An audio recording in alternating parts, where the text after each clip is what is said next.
Hello, everyone, and welcome to the presentation, the webinar today on harnessing the power of NLP for retrospective coding. My name is Rey Gross, and I'm the coding education manager with Centauri Health Solutions. So we're going to go ahead and get started. Just a few participant tips. I just want to remind everybody that all of you will be in the muted mode. To protect your privacy, you will only see your name and the presenter's names in the participant box. If you would like to submit a question to the presenters at any time during the event, you may do so. I will answer any questions toward the end of the presentation. Also, in the event window, the panel's drop-down list, you can select Q&A, and then you can type in your question in the Q&A box, and then just press send.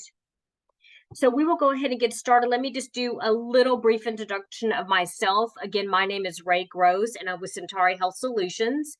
So I work primarily with the retrospective coding department at Centauri. And so I work with the coders as well as the auditors, pretty much the entire retrospective department, just to make sure that everyone is on target with the guidelines that we have for our organization, and then also making sure that everyone is compliant with CMS guidelines. So I spend a lot of time reviewing different types of guidelines from CMS, the OIG, and so forth, and then answer coding questions for our staff, and then also do all of our guidelines. So pretty active with the organization. Historically, I've been a coder since 1999. So I've been around for a long time. I've pretty much worked on all spectrums, dealing with anything from medical coding to medical billing.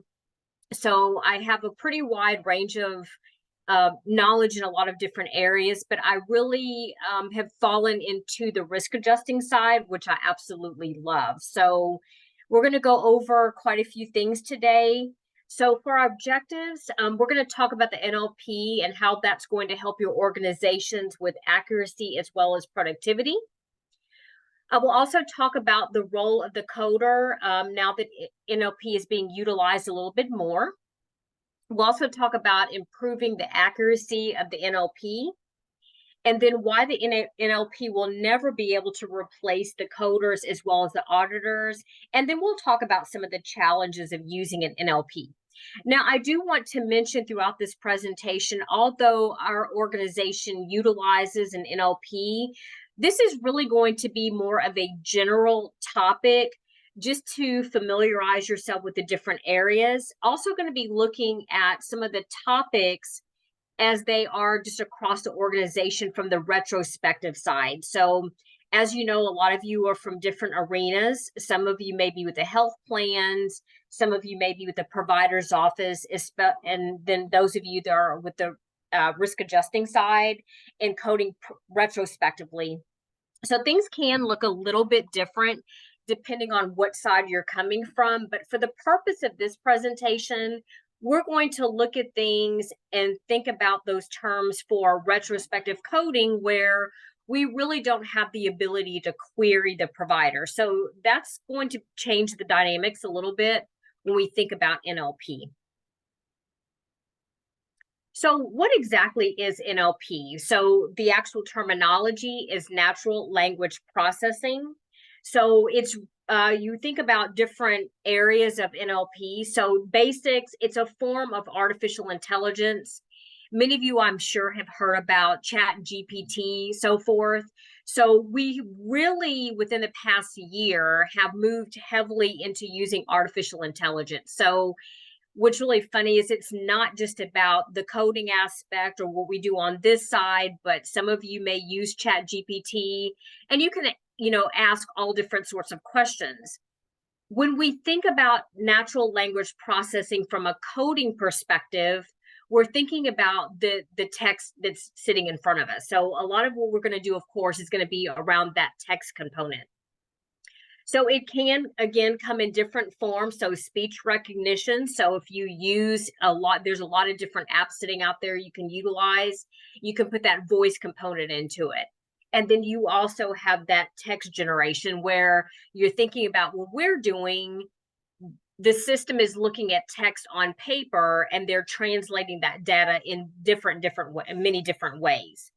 And then it also will allow computers to interpret information for humans to process. So that's what we're doing. We have all this data sitting in front of us and we're trying to process it. And so we're really getting into the component of making things a little bit easier for us.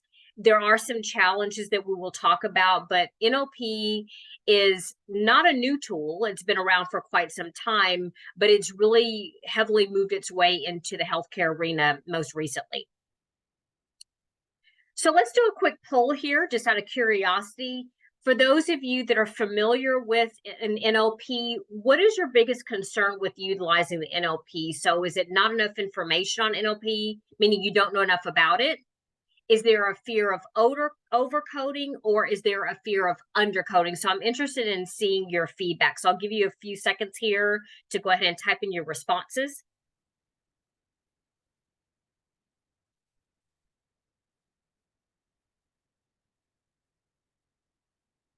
So looks like we have a pretty split section here on not enough information on NLP and the fear of overcoding. And then there's that lesser amount of fear of undercoding. So let's talk about the two top ones, which are both at 43%. So many of you are concerned because you don't have enough information on NLP. And that is, I would say, something really to consider, because you don't really want to dive into something that maybe you don't have enough information on. So, when you do any type of searching on NLP, a lot of times we're taken back to that Chat GPT, which is broad spectrum. It's covering a lot of different topics. So when you think about NLP, it is new. But let's think back to years ago for those of you that have been around for a while. We started off using just coding books, right? And then at some point we shifted over and started using encoders a little bit more frequently. For those of you that are like me that have been around for a while, we didn't have that encoder. We utilized our coding books.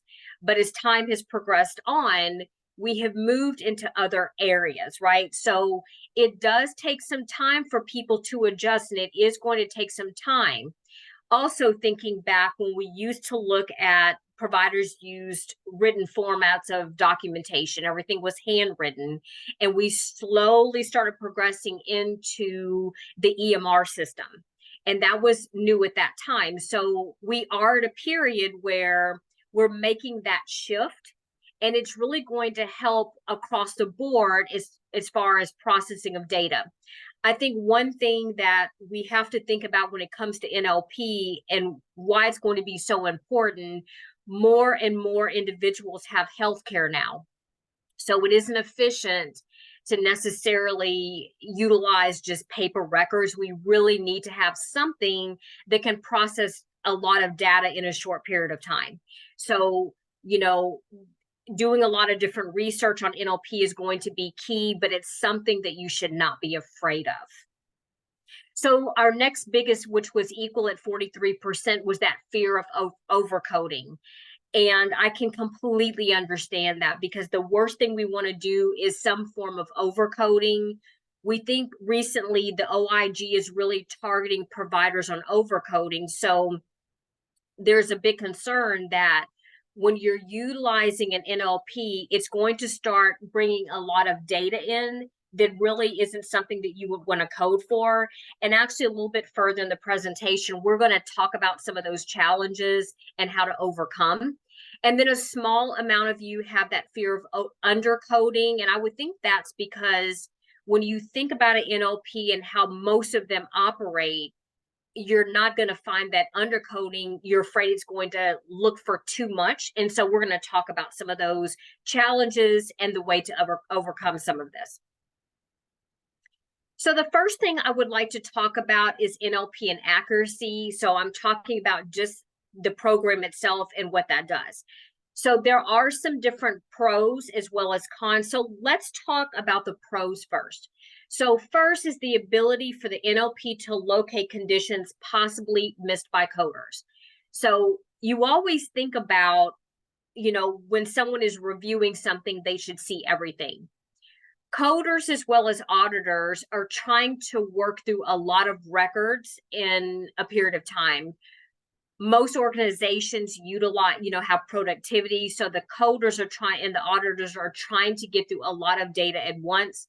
But the one thing that the NLP is, it can find those conditions that are sometimes missed by coders, and that's due to just having to work through a lot of charts in a small amount of time.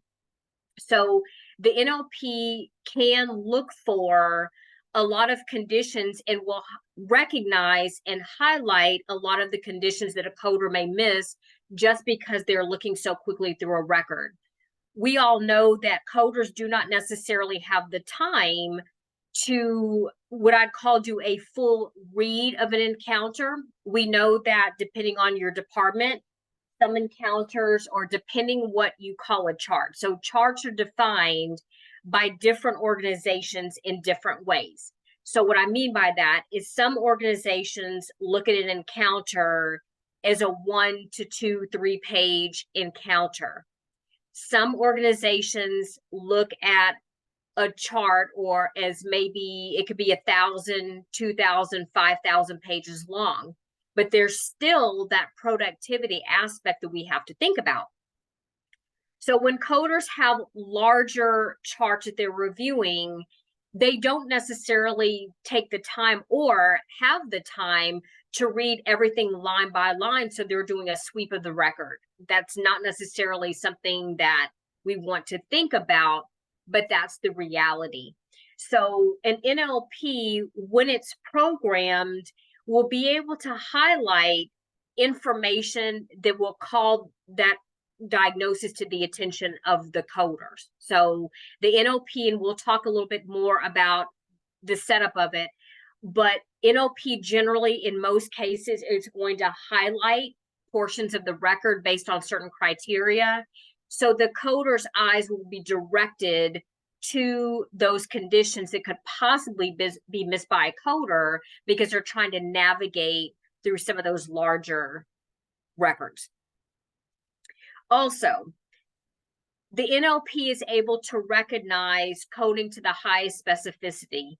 So, for example, there may be diabetes within a chart, but somewhere in the chart you have neuropathy. So you have the difference between coding E11.9 for that unspecified form of diabetes versus the NLP is able to recognize that there's neuropathy.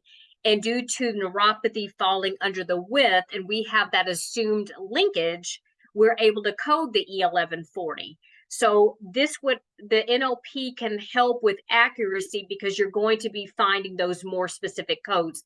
Now, I do want to remind all of you, when you're thinking about an NLP, NLPs do a form of highlighting, as I mentioned, but you still have to make sure that those conditions are valid for actual code capture. So we're not relying specifically on the NLP for our actual coding, but it is a guide and a directive. And so we can find those more specified types of conditions. Other things such as you have COPD or you have asthma, but then you also have emphysema in a record, that J439. So the NLP will help look for the possible, and I'm going to use that term, possible capture of coding to the highest specificity. Also, as we know, every October 1, we have a new code set many times. There are codes that are deleted, and of course, there's always those codes that are added, or maybe there are codes that have been made more specific in a current year. So we always advise coders to go through and start to look at the new codes prior to October 1. But as you know, we're all very busy, so sometimes it's really hard to dive heavily into the new conditions.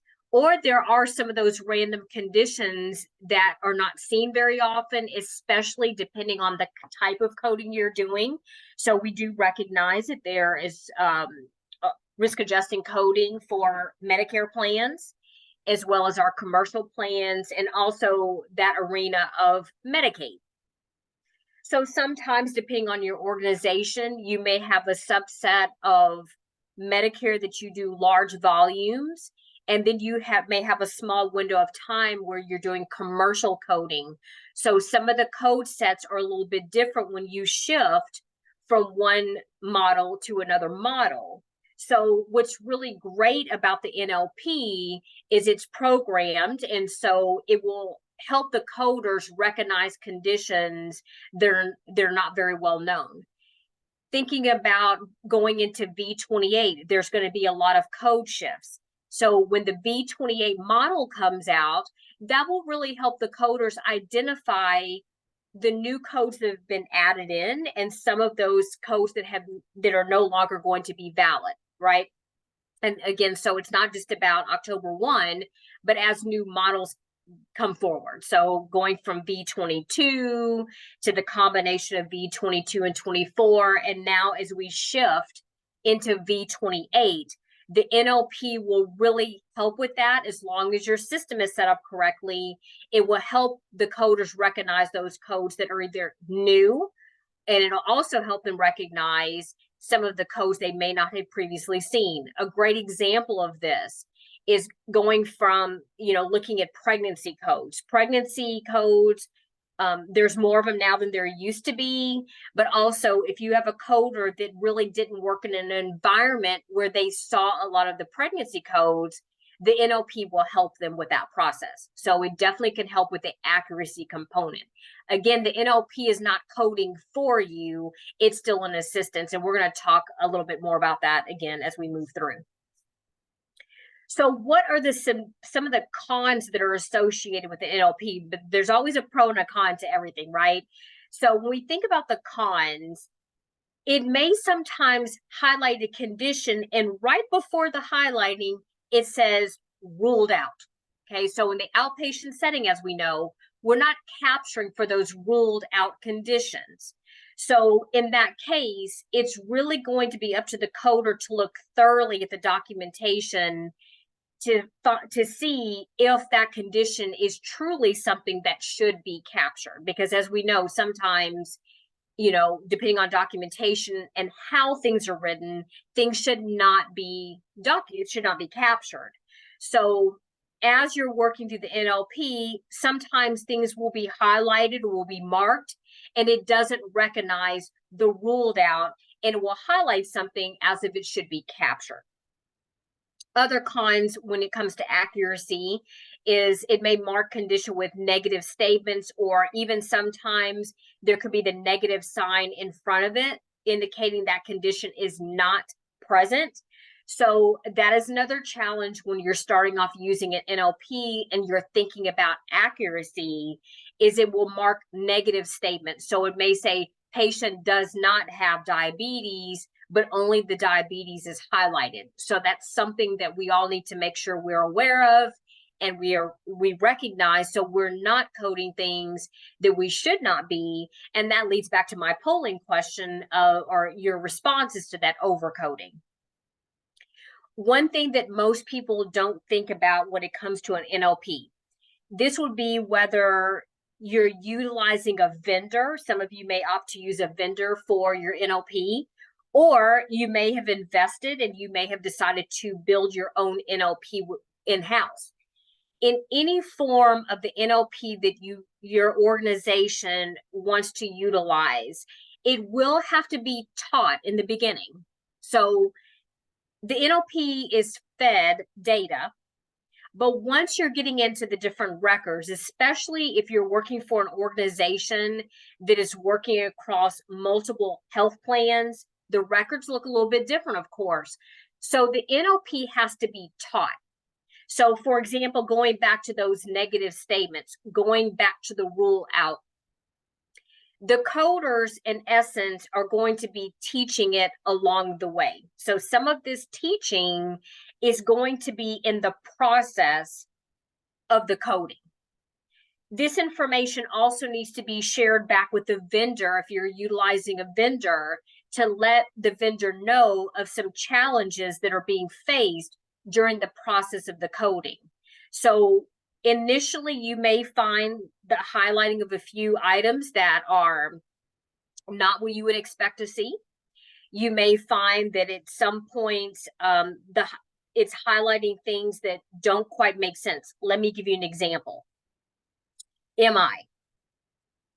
MI can be used for a state abbreviation, right? But it also can be myocardial infarction.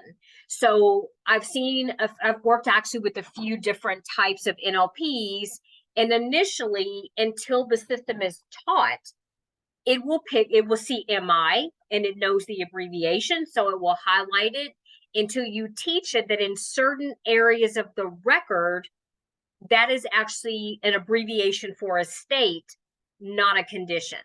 So those are things where I mentioned you have to teach the NLP, and you also need to go back to your vendors or back to your IT if you're building it in-house and let them know of some of the items you're seeing. Also, certain areas of the record, it has to be taught. So you're building it. You're saying, I want to look at the chief complaint. I want to look at the HPI. I want to look at the different types of lists, your problem list, your PMH list.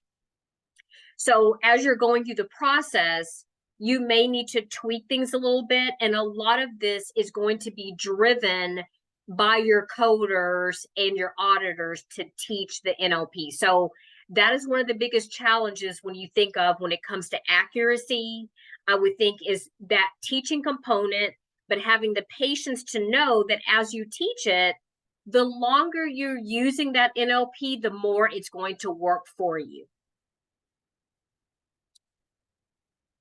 So let's talk now a little bit about productivity. So how does the NLP assist with productivity?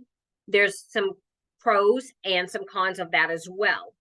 So one of the biggest pros, I would think, is the ability to work more efficiently through charts.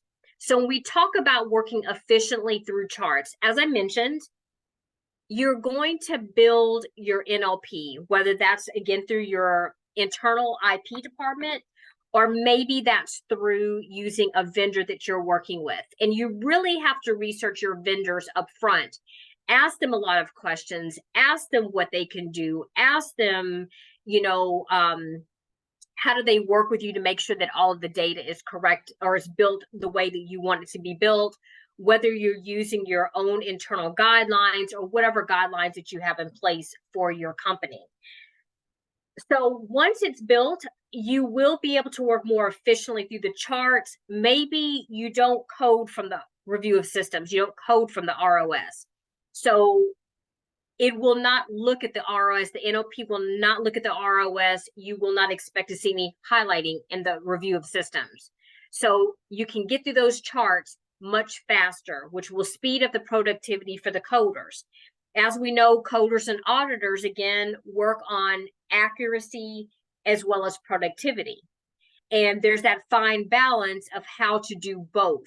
And NLP will assist your coders and auditors with being able to do both. Also, an NLP has the ability to produce and go through large amounts of data quickly. So where a coder may only get through 50 charts in a day, an NLP can process thousands of charts at a time. And that data, they can go through the data, it goes through the data pretty quickly. So, there still needs to be that human component that we'll talk about in a moment, but the NLP really can produce a lot of good data, especially once it's been taught and it's been programmed correctly. It can go through a lot of data quickly, much, much faster than the human eye can do. So there is going to be that trust factor, we know, going into it.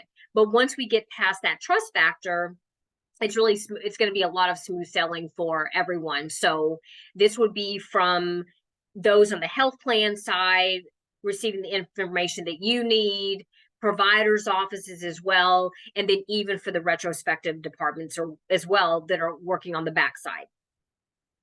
So what are some of the cons in terms of productivity? Some of this is going to cross between multiple areas, but it is the possibility that the NLP may not have highlighted something. So as coders and or auditors are going through records, they may realize that something was not marked in the chart.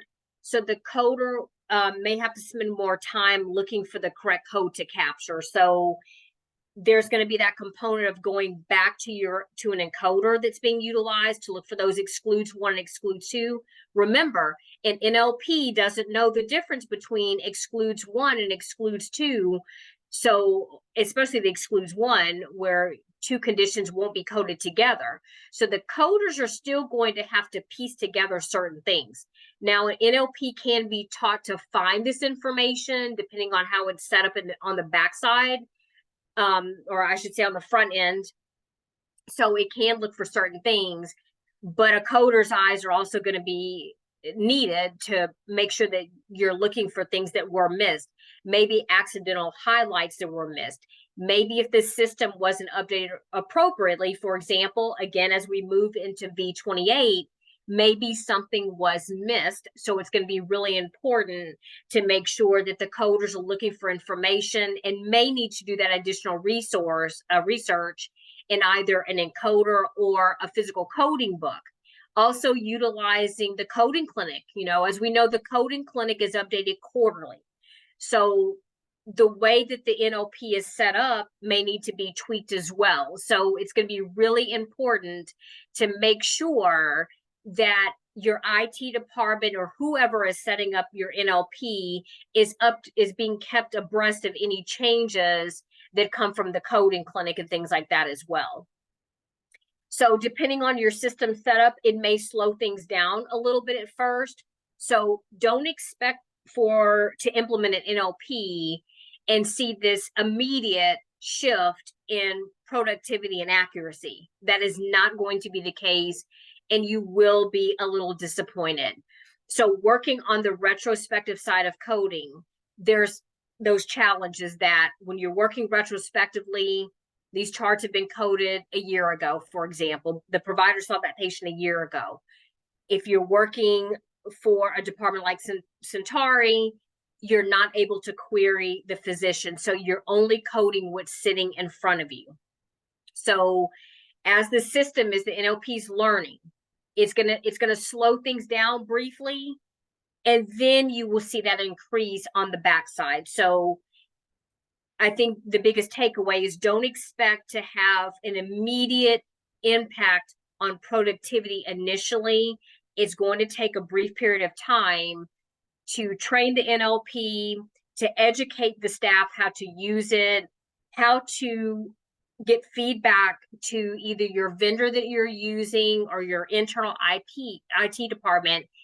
It's going to take a little bit of work. And then once you get some of those kinks worked out, you're going to see a huge increase in both your accuracy as well as your productivity. So let's have another polling question here for a bit. So for those of you that are very familiar with NLP, how do your coders feel about NLP in their jobs? Are they nervous due to a fear of job loss? Are they super excited because the NLP will help them to better perform? Or they don't know anything about NLP, so they're not even sure what to do. Maybe you haven't introduced it, or they're just not aware. So interested to see your feedback on this question. So give everybody just a few seconds here to put in their responses.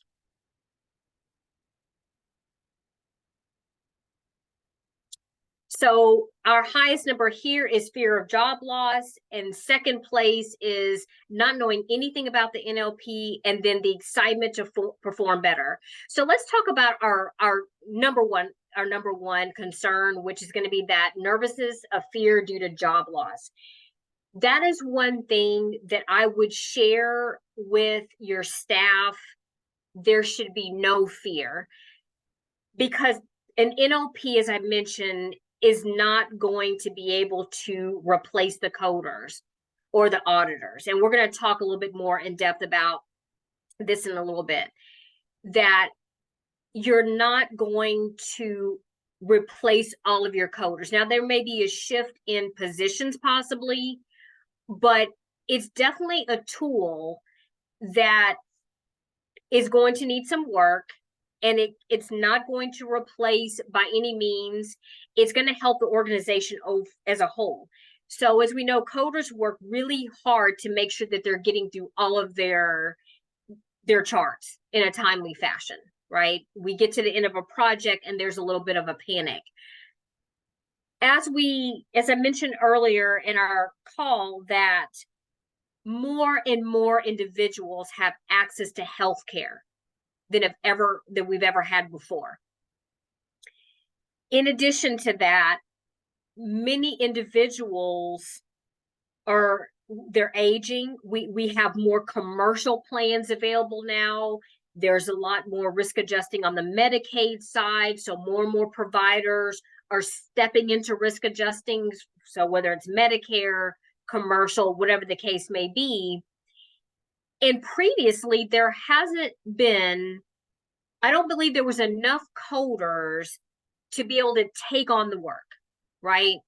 So a lot of times the codes weren't able to, the providers weren't able to really fully embrace risk adjusting coding. The NLP will help with that additional volume, but you're still going to need your coders to do a review. We talked about when new models come out, when October 1 rolls around year over year. So you're going to need those coders. So I would really let them know they are not going to have a fear of job loss. They may shift what they do and how they do it, but it's really something that no one should be afraid of. And there's so much medical out here that fear should really diminish. I'm going to jump down to C. They don't know anything about NLP. And that's a fair statement. You know, it's so new. It's just like, as I mentioned, when we moved over into utilizing more of the EMR systems, it was new to everyone how to use an EMR. You know, what does it look like? I'm used to looking at handwritten charts, things of that nature. So, you know, then we moved into using Encoder Pro or different encoding softwares versus utilizing our coding books. We all have different periods where there's change and there's something new that's electronic. But I'm at an age where I was shifting from doing things more paper when it comes to, say, mathematics. And then I started shifting over to things were more digitized. So I'm in that middle of the road, so I can embrace the old with the new, so to speak. We do have, multiple generations where some don't embrace that digital as much and maybe fearful. We have some of our younger generation that more embraces the digital. And we get that, right? So I think as an organization, whether you're with a health plan, whether you're in a provider's office or you're working on the risk adjusting side, in one of the coding departments, I think what's going to be key is those at the top educating themselves and becoming less fearful and communicate that with your staff. If you yourself are not comfortable, find someone that's educated in that area so that you are comfortable, so that your staff is comfortable, right? So if the coders and auditors see you panicking a little bit, they're going to panic a little bit. So embrace it, educate yourselves, and with good, solid resources, because at the end of the day, it's coming and we're not going to be able to stop it, but we should really try to embrace it. And our third one here was excited because it'll help them perform better. This is actually great for those coders that are newer and they're struggling a little bit. So it will definitely help them to better perform. For those that, maybe perform well in terms of their coding abilities, but they're not quite as fast, so they're trying to help with their productivity, it will help with their productivity. So all across the board, it's a helpful tool that we're learning a lot about. And so we will get there, but we all need to work together on this. So I'm going to move into now, what is the role of the coder? Some things are going to change a little bit. So in some capacity, the coders will be acting as a form of an auditor. That's an interesting statement. But think about the things I said earlier on where the coders are having to look carefully at the records. So in essence, the NLP is sort of like a coder, right? The NLP's directing, they're directing. But now it's up to the coder to look at what the NLP has indicated, and is that correct? Remember, an NLP is not coding, it's highlighting. It's looking for things that you have put into your system to direct it of diagnoses codes to look for. So coders are going to spend their times sort of performing now as sort of the role of an auditor. They're going to need to review what the NLP is recommending to make sure it's accurate. They're going to need to look for those excludes one based on I-10 guidelines. They're going to be looking to see if what the NLP recommended, whether it's something that maybe should not have been because it was a ruled out condition like we talked about a little bit earlier. They will need to possibly add codes not captured by the NLP as new models are added, as October 1 rolls around and new codes were put in. Maybe there wasn't an update by IT to the new code set. So coders are still going to need to be abreast of what is going on in the coding world so that things are not missed. At the end of the day, we cannot blame the NLP for a code not being captured, right? So, but the coders, again, it's going to be an ongoing teaching of the NLP. I talked about teaching it initially. It's going to be heavy teaching at the beginning and then lighter teaching toward the end. And there's also that possibility that the coders may need to change codes that were also captured by the NLP. So that's something else that really needs to be considered. So again, the role of the coder is not going away, but they're going to be looking at themselves as more of an auditing side, but not fully on the side of being just a full coder. But we're going to talk about some other areas where your coders are going to be needed even more than this. So we'll get to that in a moment. So let's keep on going. So earlier we talked about the NLP and accuracy, just in general, but I want to talk more about how will the NLP improve accuracy in some other different ways. So it goes back to several things I had mentioned before, but it's how that NLP is configured based on those parameters. So as we know, we have Medicare, we have commercial, we have Medicaid.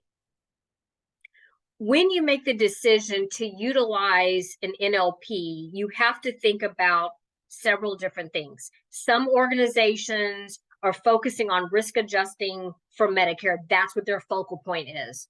So when NLP is configured, it's configured for the Medicare model.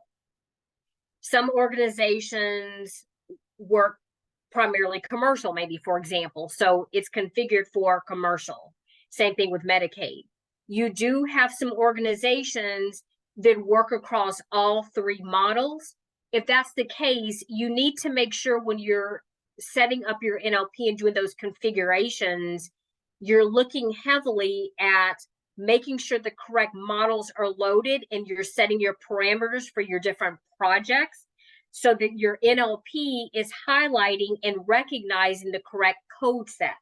So that's going to be really important. And that's definitely going to help improve the accuracy of the NLP.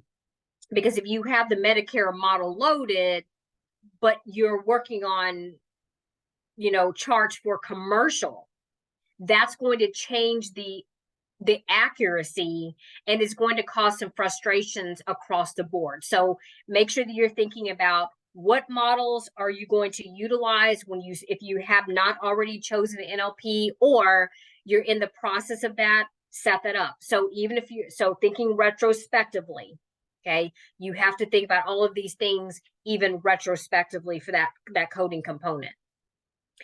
Some of you also have your own internal company specific guidelines. So if you're with a health plan, you may have a set of guidelines. Maybe you work with a vendor such as Centauri, you work with a vendor. So maybe the vendor has their guidelines that you're going to utilize, but the NLP needs to be aware of your guidelines that you're going to be utilizing. Because that's how it's built on the front side. So it's really important to make sure that those company specific guidelines are added in. So for example, if you do not code from the ROS, you need to make sure that the NLP is configured that way. Okay. And, when you're coding things retrospectively, it makes things a little difficult because, again, you cannot query. So you have basic guidance that's in place for different rules of how you're going to approach something. So making sure your guidelines specific to your company or whatever your situation is going to be, that will definitely help improve that accuracy of the NLP. You definitely need to make sure that you are educating your staff on a couple of different ways, making sure if the staff sees something that doesn't look right, they're providing that feedback. And you also can use the NLP to educate your staff. So if you have a coder that has been struggling and the NLP is finding different things and you're able to do a side-by-side comparison of a few things, you can actually better educate your staff. If the NLP is finding conditions and you look back at historical data and you realize that maybe COPD wasn't being captured very often, but on the same set of charts, maybe it is now, then you can tell that. Starting up with the NLP, do testing. Have your coders code the charts without an NLP and then run those same charts through an NLP, and you can find some discrepancies. That's another way to educate coders, because at the end of the day, you're still going to need your coders, and we're going to talk about why on the next slide here. And then finally, you're receiving real-time data for a quick turnaround time to improve that accuracy. Because as we talked about, the NLP can process a lot of data in a very quick period of time. You're going to receive that instant gratification of what has happened. You're going to receive that feedback. So you're going to see what the NLP was able to capture, in essence, right? So you're going to have a lot of data sitting in front of you at one time due to the speed of the NLP. You're still going to need to have those records reviewed and audited. I suggest, especially because we're doing retrospective coding and we don't want to have that overcoding and we don't want to submit to CMS inappropriately, go ahead and audit the first set of a lot of those records initially. The NLP is going to have a lot of data in a quick period of time, but do a full audit of those records by your QA staff to make sure that the NLP is performing correctly, and then go back and reteach, go back and reconfig if you need to help improve the overall accuracy of that NLP.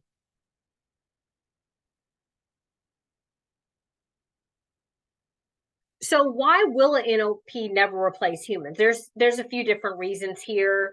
So documentation will still need to be reviewed for possible errors. Now, as the NLP starts to perform better, there's a little more certainty with things.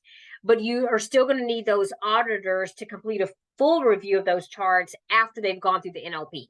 So let them run through the NLP, and you're going to have your subset of auditors that are looking. Did the NLP overcode something? Did it miss something? Did it miss the fact that that was an excludes condition, excludes one condition? So you still want to have those auditors taking a review of the records that have gone through the NLP just to make sure that everything is fine. When it comes from the coding side, so my previous poll question asked about, coders becoming nervous of job loss. There's a couple of reasons why that will not always be the case. An NLP generally cannot always capture from all documentation. So for example, handwritten documentation. Although we have moved quite a bit over to electronic medical records, we still have providers that are still utilizing handwritten records. And an NLP is not going to be able to look at that data and process it accurately. So you will need that subset of coders that are still going to need to review that handwritten documentation. Okay. We also have the image degradation. So for example, some of those that the print is too fine, it's pixelated, whatever the case may be. So an NLP may not be able to process that data, so you have these image issues. That would be something that would either need to have it the images rerun, reviewed again. In some cases, it may be readable by the human eye, but not readable by an NLP. So you may have several charts that way where an NLP is not going to be able to process, but you still need to review that record. So of course, a human is going to need to do that. That would either be by your coders going in and working those charts individually themselves, and then also another review by your auditors if you choose to do that. But those any of those degradations, those are going to need to go back to a human to look at. And then system limitations, depending on how you have everything set up with your system, you will need to consider that your system may have some limitations on what it can run through. Some limitations may be the amount of data that your NLP is able to process. So when you're looking for a vendor, those are questions you want to ask. How much data can be run through an NLP and how long will it take? Because you may find that if there is a limitation, you cannot stop the process. Or if there's some failure of some sort, you want to make sure that you have coders, are the humans sitting there, that are able to keep the process going, and they're able to keep coding when something may glitch with an NLP. As we all know, electronic is not perfect, so you want to make sure you have that fallback. So there are some different challenges that we do know exist with the NLP. So let's talk about 4 challenges that I would have, just kind of bring this all together. So cost is going to be one of them. I would say that I know some of, in a previous poll question, some of you are very familiar with NLP, but cost does need to be considered. So if you're going to do something internally versus using a vendor, in some cases, a vendor can be an easier way to move through this because it may be a little more effective in terms of cost, because you're able to pick and choose some of the things that you want. Then you also have costs associated, if you decide to do it internally. So when we think about setup, so if you're talking about setup of the NLP, that can be a challenge. And I'm going to include setup along with your staffing as well, because you have coders that are going to have to learn the process. And I think that once you choose what direction you're going to go, whether that's going to be through a vendor or something internally, you need to have your coders and auditors and staff testing in there to make sure that they're seeing what the capabilities are to improve the documentation. Okay. So you want to have everybody all hands on deck if you can. Of course, you can't have everybody, I shouldn't say it that way, but you want to make sure that as you're working through that setup process, you're receiving information from everybody that's going to be involved in using it. Most NLPs are going to focus on the coding side first. So your auditors may not be as heavily involved in that process, but you want to make sure that you're keeping those things and taking those things into consideration. The configuration, making sure that you have good, solid guidelines in place, right?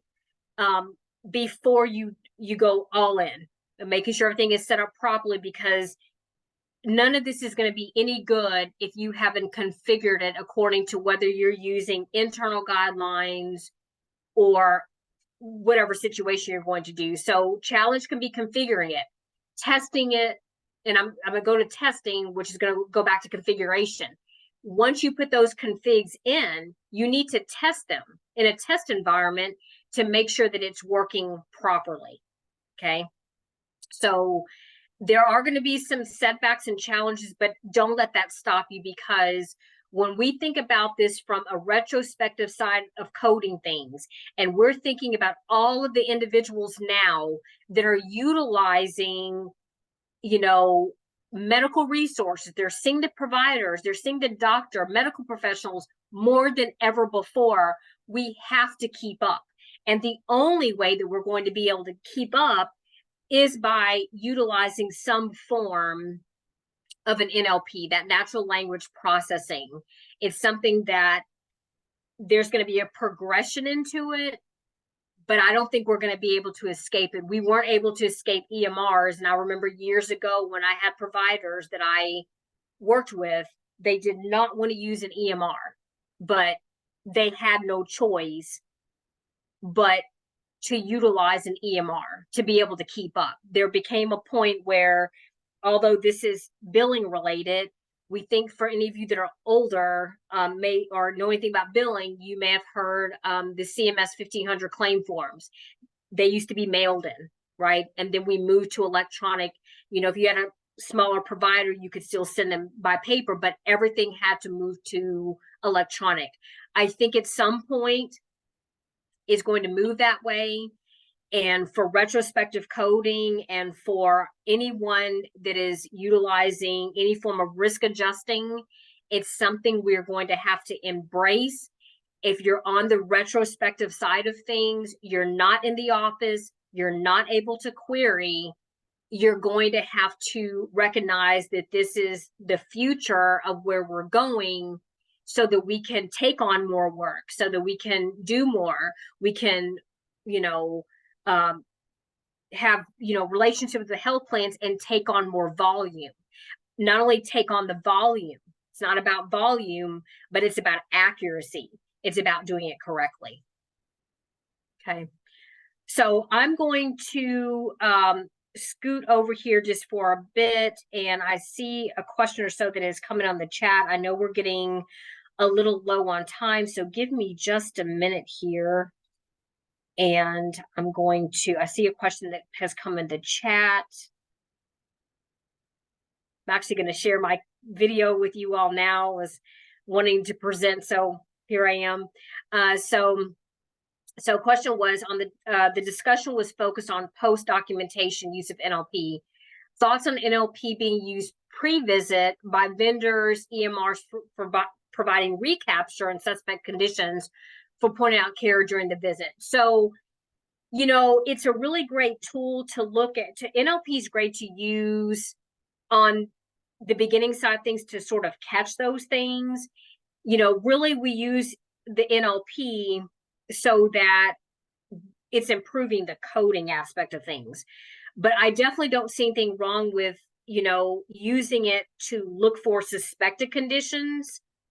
But you just want to make sure that someone is actually looking at that documentation just to make sure that, everything is being done correctly. So the worst thing we want to have happen is, something being submitted to CMS that isn't properly documented. So we want to make sure we keep ourselves out of trouble in that. So hopefully that answered your question.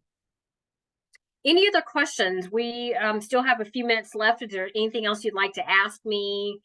Anything that wasn't clear, or something that I can try to answer that maybe would give you a little more information? Just for me, honestly, I've worked with a few NLPs and seen things from a couple of different ways. And the one thing that I would say is it's a great tool, but you want to make sure that you understand that it's not an end all be all. You really need to have somebody looking and doing an audit of what the NLP has suggested. I'm going to say suggested because it's not really coding for you fully.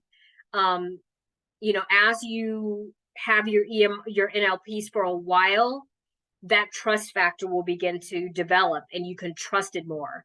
But initially it's going to take some work. It's going to take, you going in and teaching it, working with your staff, your coders, your CEOs, your upper management, things of that nature. You're really going to need to, enlist a lot of individuals to make sure that it's functioning the way that you want it to. So there's that, the setup is the biggest part of it. If it's not set up correctly and it's not configured correctly, you're going to have some failures, and it's going to cause more problems than it's going to be a help to you. Okay, so embrace it, love it, but you have to teach it. We're coders, we're health plans, we're providers.